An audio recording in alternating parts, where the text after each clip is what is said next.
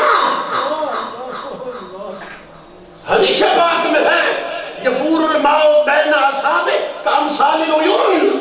وہ حیران ہو گیا کہ مشکیزے سے تو چند قطرے نکل رہے ہیں اور مصطفیٰ کی انگلیوں کی ہر دائی سے چشمے جاری ہو چکے ہیں۔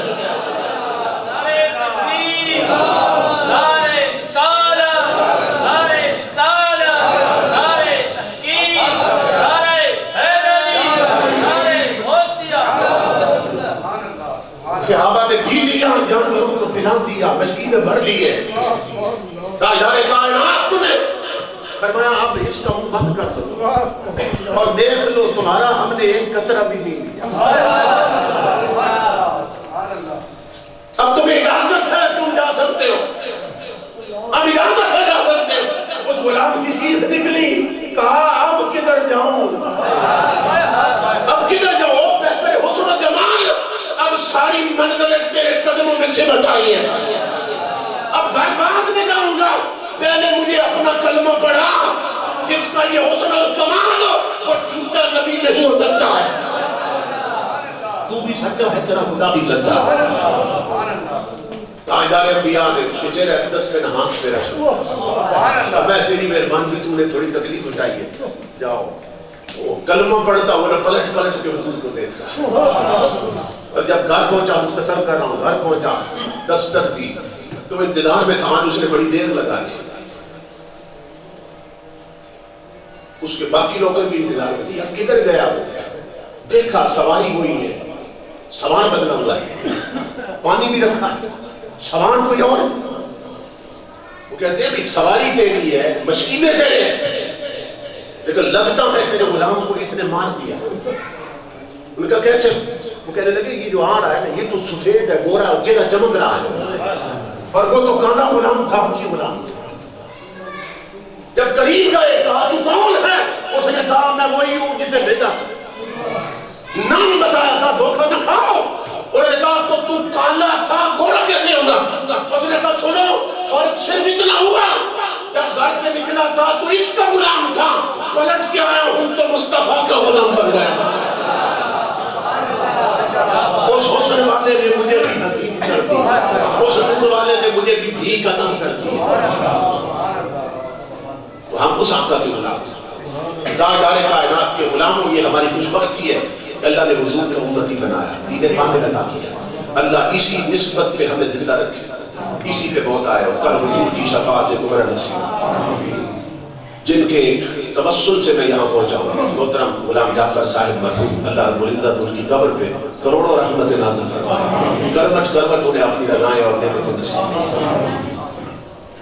آخری ایک مسئلہ جو عدت کے معاملہ میں پوچھا گیا ہے، عورت کا جب خامد فوت ہو جاتا ہے تو بیوہ ہو جاتی ہے، تو بیوہ عورت جو ہے اس کی عدت جو ہے وہ 4 مہینے 10 دن ہوتی ہے، تو چونکہ وہ 4 مہینے 10 دن عدت میں ہوتی ہے تو ان دنوں میں وہ بناؤ سے باہر نہیں کر سکتی، سرما نہیں لگا سکتی، خوشبو نہیں لگا سکتی، میک اپ نہیں کر سکتی، غسل کر سکتی۔ اور آپ جانتے ہیں کہ جو کنگھی ہوتی ہے نا، کنگھی اس کے 2 حصے ہوتے ہیں، ایک حصے کے دندانے گھنے ہوتے ہیں، قریب قریب ہوتے ہیں، دوسرے حصے کے جو دندانے ہوتے ہیں کنگھی کے، ان میں فاصلہ زیادہ ہوتا ہے۔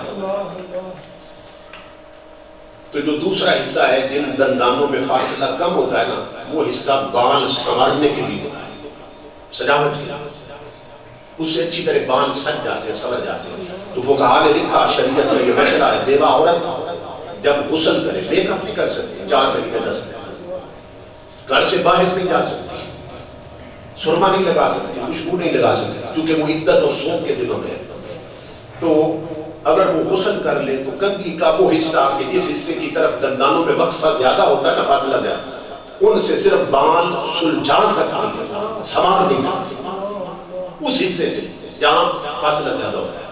تو عورتوں کو اکثر یہ مسئلے معلوم نہیں، اور معلوم ہوں بھی تو اہمیت نہیں دیتی شریعت کے مسئلوں کو۔ ایسی عورت جب گھر سے نکلتی ہے تو پلٹ کے آنے تک اس پر اللہ اس کے رسول کی لعنتیں برس رہی ہوتی ہیں. تو وہ یوں سمجھے کہ لعنتوں کا ایک پلندہ اٹھا کے اپنے ساتھ گھر میں لاتی ہے اور اس کی پوری زندگی پھر نحوستوں سے بھر جاتی ہے. اس لیے میری ماں بہنوں بیٹیوں ہمیں ہر حال پہ حضور کی شریعت پر نظر رکھنی چاہیے کہ جس طرح اللہ اس کے رسول نے فرمایا اسی پہ عمل ہونا چاہیے. اللہ سب کا آنا قبول کرے. وما علینا الا البلاغ. جب غیر محرم سے تو فون کے بغیر بھی بات نہیں کر سکتی کیا وہ تو منع ہے.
اللهم صل على سيدنا محمد وعلى آل سيدنا مولانا محمد وبارك وسلم يا ارحم الراحمین.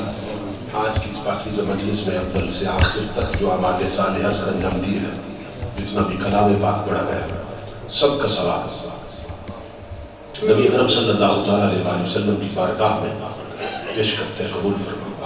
حضور کے توسل سے جملہ انبیاء مرسلین علیہ السلام کے ارواح پیش کرتے قبول فرما. حضور کے والدین کریم آپ کی تمام ازواج پاک, بنات پاک, ابنائے پاک, آل پاک کے ارواح کو پیش کرتے قبول فرما. تمام صحابہ کرام صحابیات کے ارواح کو پیش کرتے حضور کی امت کے تمام اولیاء کی ارواح کو پیش کرتے قبول فرما. انبیاء مرسلین اولیاء کے تصدق سے شیخ غلام جعفر صاحب مرحوم کی روح کو پہنچا, ملک صادق صاحب کی بیٹی کی روح کو پہنچا, شیخ ارشد صاحب کی والدہ محترمہ کی روح کو پہنچا, استاد عمر الہی صاحب کی روح کو پہنچا, حاجی بہادر صاحب کی روح کو پہنچا. میرے اللہ حاضرین مجلس کے خاندانوں سے جتنے بھی گزر چکے سب کی ارواح کو پیش کرتے ہیں. جلیل مرحومین امت محمدیہ کی روح کو پہنچا, سب کے درجات بلند فرما. کروٹ کروٹ اپنی رضائیں رحمت اور برکت نصیب فرما. اپنے جوار رحمت میں مقامات اولیاء فرما. کل حضور کی شفاعت کبریٰ نصیب فرما. لواء الحمد کا سایہ عطا فرما. انہیں حضور کا پڑوس نصیب فرما. میرے اللہ آج کی اس پاکیزہ مجلس کے توسل سے جو حاضر ہیں سب کی مغفرت فرما, سب کو لمبی عمر بالخیر عطا فرما.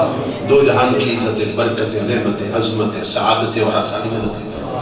قدم قدم پہ اپنی مدد اور نصرت شامل حال فرما.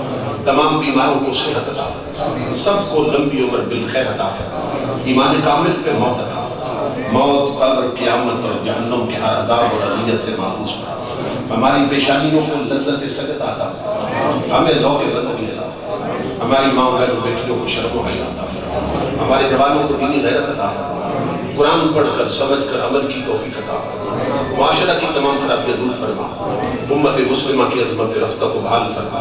ہمارے ملک کو استحکام عطا فرما. اندرونی بیرونی دشمنوں سے محفوظ فرما. اسلام دشمن طاقتوں کو نیست و نابود فرما. میرے بھائی حکیم طاہر صاحب اور دیگر برادران کو دو جہان کی برکتیں اور عزتیں نصیب فرما. میرے محترم بھائی ناصر چشتی صاحب کو لمبی عمر بالخیر عطا فرما. میرے اللہ سب دوستوں کی نیک مرادیں پوری فرما. جو دلوں کے راز جانتے سب کی حاجتیں پوری فرما. صلی اللہ علیہ محمد وآلہ وصحبہ ربنا